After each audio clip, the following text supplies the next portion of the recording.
بسم اللہ الرحمن الرحیم۔ آج ہم بات کریں گے کہ حضرت آدم علیہ السلام کی توبہ کیسے قبول ہوئی۔ توبہ آدم علیہ السلام شفاعت محمد مصطفیٰ صلی اللہ علیہ وآلہ وسلم کے قبول ہوئی۔ الہام ہوا، اے آدم تم اور تمہاری بیوی سر اندیب میں جار ہوتا تاکہ فرزند تمہارے پیدا ہوں۔ آدم علیہ السلام بردائے الہی خطہ ہندوستان میں آئے اور بود و باش اختیار کی۔ ایک روز جبرائیل علیہ السلام ٹکڑے لوہے کے لے کر ان کے پاس آئے تاکہ ان کو اہن گیری سکھلا دیں۔ حاجت آگ کی ہوئی، آواز آئی، اے جبرائیل علیہ السلام آگ دوزخ سے مانگ لے۔ جب انہوں نے آگ لا کر آدم علیہ السلام کو دی، گرمی و تپش سے ان کا ہاتھ جلا۔ آدم نے زمین پر ڈال دی اور آگ 7 طبق زمین کے چھید کر کے پھر دوزخ میں چلی گئی، اور خبر ہے اسی طرح 7 دفعہ دوزخ سے لائے، پھر دوزخ میں جا داخل ہوئی۔ آواز آئی، اے جبرائیل 7 دریائے رحمت سے دھو کر اسے لاؤ، تب ٹھہرے گی۔ اور کعب الاحبار سے لکھا ہے کہ جب جبرائیل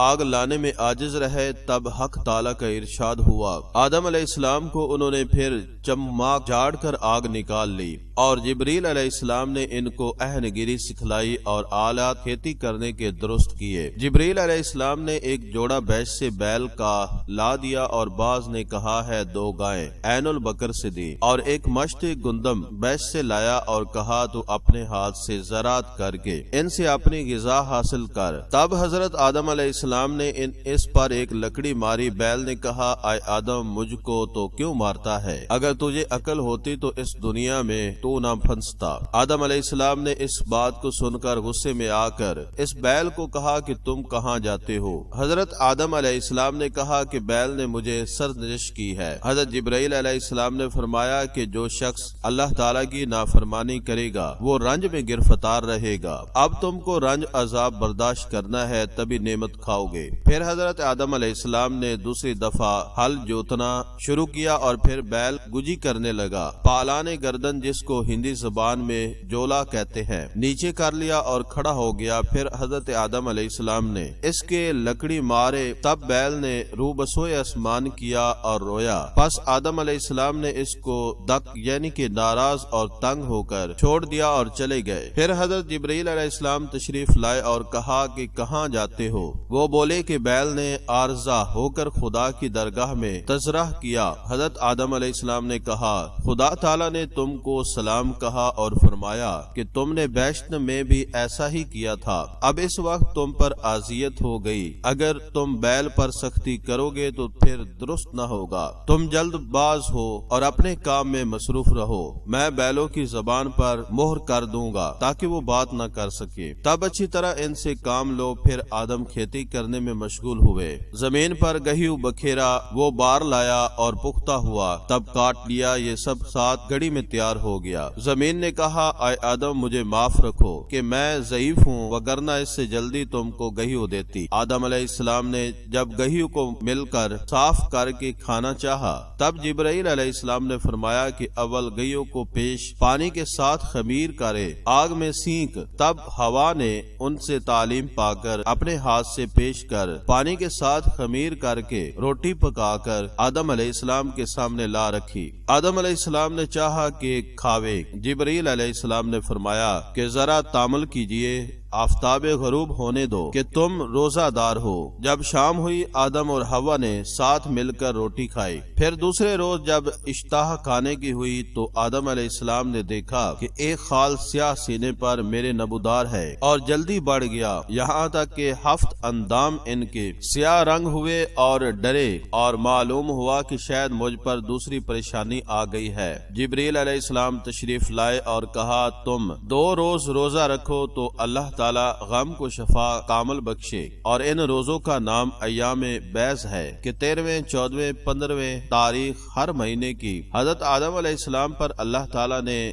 فرض کیے تھے، اور اس زمانے سے لے کر حضرت موسیٰ علیہ السلام کے زمانے تک اس پر عمل تھا۔ پس جب حضرت آدم علیہ السلام نے خطہ ہندوستان میں آ کر مسکن کیا تو حوا حامل ہوئی، اور ایک بیٹا اور ایک بیٹی جنی۔ بیٹے کا نام قابیل اور بیٹی کا نام اکلیمہ رکھا، وہ نہایت خوبصورت تھی۔ پھر حوا حامل ہوئی اور بیٹا اور ایک بیٹی جنی، بیٹے کا نام حابیل اور بیٹی کا نام غازہ رکھا، مگر یہ خوبصورت نہ تھی۔ مروی ہے کہ ہوا 120 جنی تھی، ہر دفعہ ایک بیٹا اور ایک بیٹی جنتی، اور دوسری روایت ہے کہ 180 بار جنی تھی۔ وہ روایت کی گئی کہ قابیل ماں کے پیٹ میں بہشت میں تھے، پیدائش ان کی دنیا میں ہوئی اس واسطے کہ بہشت جائے پاک ہے، نہ جائے آلودگی خون کی۔ جب حابیل اور قابیل دونوں بڑے ہوئے تب حضرت جبرائیل علیہ السلام تشریف لائے اور آدم علیہ السلام سے کہا کہ خدا تعالیٰ نے تم پر سلام بھیجا اور کہا ہے کہ دونوں بھائیوں کو دونوں بہنوں کے ساتھ، یعنی قابیل کی بہن کی حابیل کے ساتھ اور حابیل کی بہن کی قابیل کے ساتھ شادی کر دو۔ تب انہوں نے حال شادی کا اپنے دونوں بیٹوں کو بلا کر کہہ دیا۔ اس بات کو سن کر قابیل نے انکار کیا اور کہا کہ میری بہن اکلیمہ صاحب جمال ہے، میں اس کو نہیں دوں گا۔ آدم علیہ السلام نے کہا یہ اللہ تعالیٰ کا حکم ہے تو مان لے۔ اس نے کہا نہیں، مگر تم حابیل کو دوست رکھتے ہو اور یہ باسبب دوستی کے تم کہتے ہو۔ پہلے جس نے عدول حکم اپنے ماں باپ کا کیا وہ قابیل ہی تھا۔ آخرش آدم علیہ السلام نے باموجہ حکم خدا کے قابیل کی بہن کی شادی حابیل کے ساتھ اور حابیل کی بہن کی شادی قابیل کے ساتھ کر دی۔ بعد اس کے کہ حابیل نے حسد سے حابیل کو کہا کہ میری بہن اکلیمہ کو طلاق دے دو، میں اپنی خدمت میں رکھوں گا۔ حابیل نے کہا یہ میری بیوی ہے، میرے باپ نے اس کے ساتھ شادی کر دی ہے، میں ہرگز اپنے والد کا حکم رد نہ کروں گا اور خدا کا حکم بجا رکھوں گا۔ آدم علیہ السلام نے جب یہ ماجرا سنا واسطے تشفی خاطر دونوں بیٹوں کے یہ انصاف کر کے فرمایا کہ دونوں بھائی کو منا پر پردہ کربنائے کر کے رکھو، جس کی قربانی خدا کی درگاہ میں مقبول ہوگی اس کی بیوی اکلیمہ ہوگی۔ بس دونوں نے حسب حکم باپ کے کئی بکریاں لا کر ذبح کر کے کوئی منع پر رکھ دی۔ بامصداق اس آیت کی ترجمہ اور سنا ان کو تحقیق احوال آدم کے بیٹوں کا۔ جب نظر مانی دونوں نے، کچھ نظر پھر قبول ہوئی ایک سے اور نہ قبول ہوئی دوسرے سے، غرض دونوں بھائیوں نے قربانی کوہ منا پر رکھ کر دعا مانگی کہ یا الہی قربانی ہماری قبول کر۔ وہیں آتش بے دود مثال سمیرغ نے آ کر قربانی حابیل کی جلا دی اور قربانی قابیل کی قبول نہ ہوئی۔ تب قابیل حابیل سے بولا جیسا کہ حق تعالیٰ نے فرمایا۔ قابیل نے حابیل کو کہا میں تجھ کو ضرور مار ڈالوں گا کہ قربانی تیری قبول ہوئی۔ حابیل نے کہا کہ اللہ تعالیٰ قربانی قبول کرتا ہے، پرہیزگاروں کی اگر تو ہاتھ چلاوے گا مجھ پر مارنے کو، میں ہاتھ نہ چلاؤں گا تجھ پر مارنے کو۔ میں ڈرتا ہوں اللہ تعالیٰ سے جو صاحب ہے سارے جہان کا۔ اب وہ کوہ منا حاجیوں کا محل مناجات ہے۔ قربانی اب تک اسی جگہ پر ہوتی ہے۔ آدم علیہ السلام کے زمانے میں وہ آتش حاکم تھی جو چیز کو انصاف کے واسطے اس پر رکھ دیتے، غیب سے آگ آ کر اسے جلا دیتے تو خدا کی درگاہ میں وہ مقبول ہوتی۔ اور حضرت نوح علیہ السلام کے ایام میں حاکم کشتی تھی۔ اس میں جھوٹ سچ معلوم ہوتا ہے کہ جو شخص ہاتھ اس پر رکھ دیتا ہے، فریقین جن کے درمیان میں جھگڑا ہوتا ہے، اس میں سے اگر کشتی ساکن رہتی ہے تو وہ شخص سچا ہوتا ہے اور اگر ہلتی ہے تو دروغ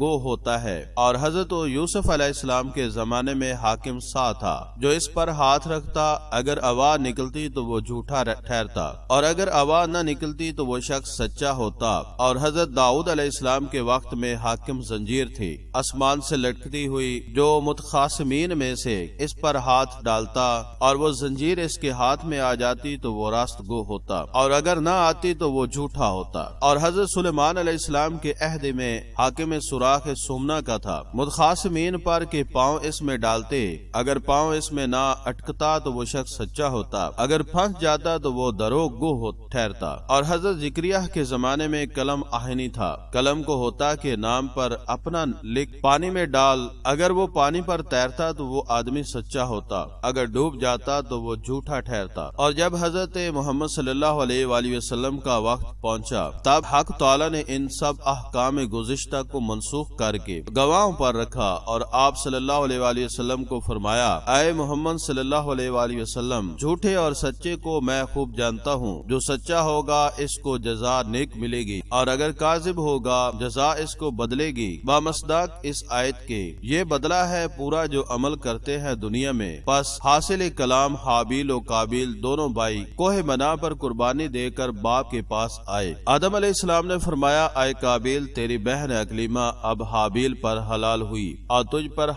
حرام ہوئی۔ قابیل اس بات کو سن کر اس کے مار ڈالنے کی تدبیر میں رہا اور وقت فرصت پر نگاہ رکھتا تھا کہ کیونکہ اس اس کو دفع کرے، اور اس زمانے تک کسی نے کوئی خون ریزی نہیں کی تھی مگر قابیل نے حابیل کو ناحق مارا تھا۔ ایک روزہ قابیل نے حابیل سے کہا کہ میں تجھ کو مار ڈالوں گا، اس واسطے کہ تیرے سب فرزند کہیں گے کہ قربانی ہمارے باپ کی قبول ہوئی، تمہارے باپ کی نہیں۔ حابیل نے کہا اے بھائی، اس میں میری کیا تقصیر ہے؟ خدا عادل ہے۔ اچھا، اگر تو مجھے مارے گا میں تجھ کو نہیں ماروں گا، حق برادری کا بجا لاؤں گا، مگر تو روز حشر عند اللہ ماخوذ ہوگا اور مستوجب دوزخ ہوگا، اور میں خلاصی پاؤں گا۔ اور وہ اس بات کے سنتے ہی اور بھی اس کا دشمن جانی ہوا۔ ایک روز ایسا اتفاق ہوا کہ حضرت آدم علیہ السلام حج کو گئے کہ قضاء الہی سے ایک روز قابیل نے حابیل کے بکری خانے میں پاس جا کر دیکھا، اور وہ منگل کا دن تھا کہ حابیل میں اس میں سوتا ہے، اور اس میں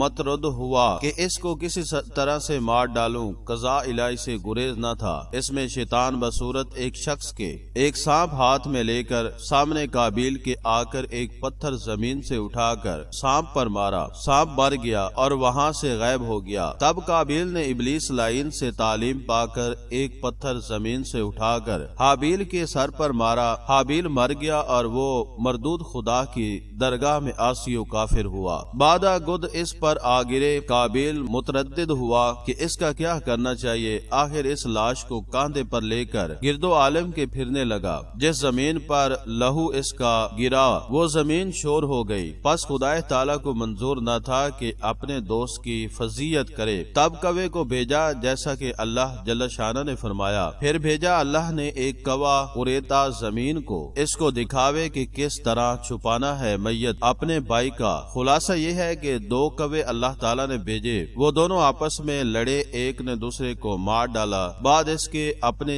چنگل اور منکار یعنی کہ پنجہ سے اور چونچ کے ساتھ زمین کو کھود کر قبر کی مثال بنا کر اس میں اس کوے کو گاڑ ڈالا۔ پس قابیل نے کہا اے خرابی، مجھ سے اتنا نہ ہو سکا کہ ہو جاؤں برابر اس کوے کے کہ میں چھپاؤں عیب اپنے بھائی کا۔ پھر لگا پچھنانے۔ سورہ مائدہ کی تفسیر میں لکھا ہے کہ اس سے پہلے کوئی انسان نہیں مرا ہوا تھا کہ جس سے معلوم ہوتا کہ مردے کے بدن کو کیا کرنا چاہیے۔ قابیل حابیل کو مار کر ڈرا اس کا بدن پڑا رہے گا تو لوگ دیکھ کر مجھ کو پکڑیں گے، تب اس کو مانند پشتارے کے باندھ کر کئی روز لیے پھرا۔ آخر اللہ تعالیٰ نے ایک کوے کو بھیجا، اس نے اس کو دکھا کر زمین کرید کر دوسرے مردہ کوے کو دفن کیا۔ تو اس نے دفن کرنے کا طور دیکھا اور بھائی کی خیر خواہی دوسرے کے حق میں دیکھی، تا وہ پشیمان ہوا۔ اس نے کوے کا حال دیکھ کر قبر کھودی اور حابیل کو دفن کیا، بعدہ جانے کا قصد کیا،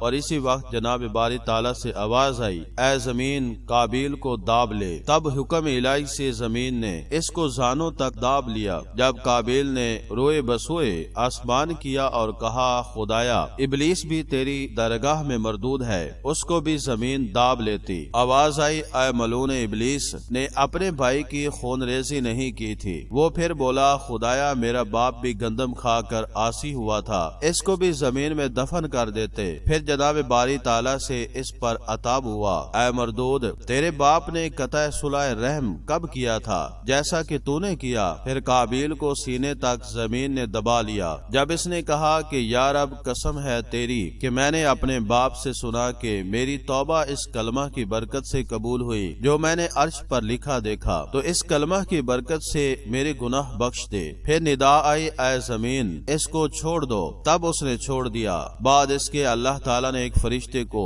سوار کی صورت پر قابیل کے پاس بھیجا، اس نے اس کو نیزے سے مارا۔ پھر اللہ جل شانہ نے اس کو زندہ کیا، پھر مارا، پھر زندہ کیا۔ اسی طرح حال اس کا روز قیامت تک رہے گا۔ جب مکہ سے حضرت آدم علیہ السلام تشریف لائے، حابیل کی بہت تلاش کی مگر نہ پایا۔ بعد لوگوں نے بتایا کہ کسی نے جواب دیا چند روز سے معلوم نہیں کہاں گیا۔ آخر حضرت آدم علیہ السلام نے ان کے لیے کھانا پینا سونا سب ترک کیا اور شب و روز ان کے غم و فکر میں رہتے۔ ایک روز صبح کو خواب میں دیکھا کہ حابیل اپنے پدراہ پدر پکارتا ہے۔ حضرت آدم علیہ السلام نیند سے چونک اٹھے اور زاروں قطار رونے لگے۔ اسی وقت جبریل علیہ السلام نازل ہوئے اور آدم علیہ السلام حضرت جبریل علیہ السلام سے کہنے لگے کہ ہم اس کی قبر دیکھنا چاہتے ہیں۔ قابیل سے ہم بیزار ہیں، حضرت جبرائیل علیہ السلام نے کہا مت گریا و زاری کرو، خدا تعالیٰ بھی اس سے بہت بیزار ہے۔ تب حضرت آدم علیہ السلام ان دونوں کو اس قبر پر لے گئے۔ حضرت آدم علیہ السلام نے دیکھا اور بولے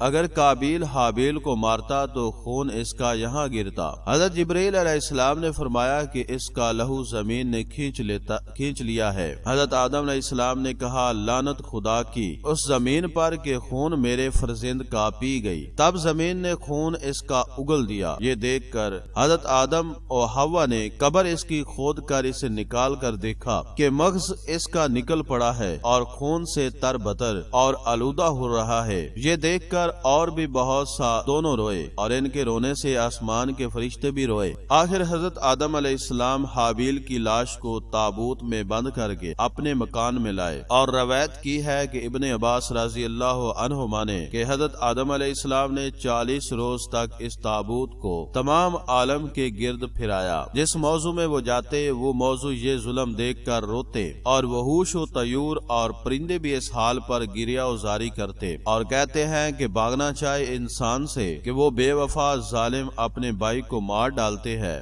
بعد اس کی کہ حضرت آدم علیہ السلام نے حابیل کو اپنے مکان پر لا کر دفن کیا، اور اس وقت ان کے فرزند 120 تھے، اور اس وقت تک سوائے حابیل کے کوئی بھی نہ مرا تھا۔ سب بیٹوں نے تب اپنے باپ کے پاس آ کر عرض کی کہ ہم کچھ روپے پیسے چاہتے ہیں کہ اس سے کماویں اور سوداگری کریں۔ تب حضرت جبرائیل علیہ السلام نے ایک مٹھی سونا اور ایک مٹھی چاندی لا دی۔ حضرت آدم علیہ السلام نے فرمایا کہ اس قدر چاندی سونے سے ہمارے فرزندوں کا کیا ہوگا، وہ اس سے تجارت کر کے کھاویں۔ پس غیب سے آواز آئی کہ سونے چاندی کو پہاڑوں میں ڈال دے تاکہ وہ وہاں سے تھوڑا تھوڑا نکال کر بقدر حال اپنے تجارت کر کے کھاوے تو وہ قیامت تک کم نہ ہوگا۔ بس بعد 1000 سال کے حضرت آدم علیہ السلام بیمار ہوئے اور کھانے کے لیے مختلف اقسام کے میووں کی بیٹوں سے فرمائش کی۔ سب بیٹے میوے لے کر گئے مگر حضرت شیش علیہ السلام تیمارداری میں باپ کی حاضر خدمت رہے۔ جب ان لوگوں کے آنے میں تاخیر ہوئی تو حضرت شیش علیہ السلام کو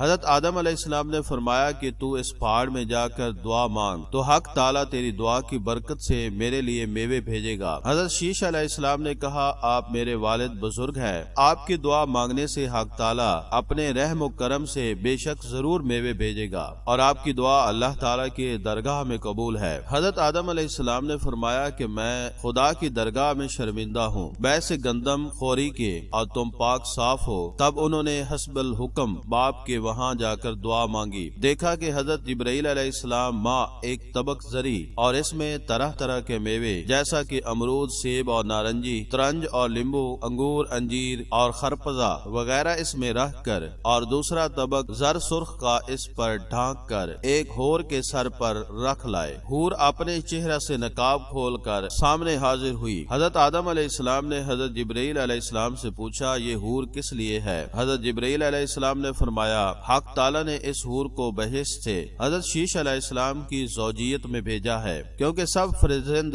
سوائے اس کے جفت پیدا ہوئے ہیں۔ بعض نے روایت کی کہ وہ ہور پھر بہشت میں چلی گئی اور ان کے لیے قیامت تک بہشت میں منتظر رہے گی۔ اور مصنف اس کتاب کا لکھتا ہے کہ حضرت آدم علیہ السلام نے اس ہور کی شادی حضرت شیش علیہ السلام سے کر دی، اور اس ہور کی عرب زبان تھی، جو فرزند اس سے پیدا ہوتا وہ عربی بولتا، اور حضرت محمد صلی اللہ علیہ وآلہ وسلم اس کی نسل سے ہے۔ پس حضرت آدم علیہ السلام نے اس میوے سے کچھ آپ کھایا اور کچھ بیٹوں کو دیا، جس سے اس میوے کو کھایا فاضل تر اور دانا بینا ہوا۔ تب حضرت آدم علیہ السلام نے اپنے بیٹوں کو وصیت کی کہ اب قریب ہے کہ میں دنیا سے کوچ کروں، حضرت شیش قائم مقام میرا رہے گا، تم سب اس کی فرما برداری اور اس پر ایمان لائیو۔ جب انہوں نے حضور میں اقرار دیکھا اور اقرار کیا، اس کے بعد حضرت نے اس دنیا سے رحلت فرمائی۔ بیٹے سب باپ کی مفارقت میں بہت روئے، نماز جنازہ کی پڑھ کر دفن کیا۔ 2 سال تک باپ کی قبر پر حاضر رہے اور بعد جدا ہو کر اپنے گھر گئے۔ Thanks for watching video.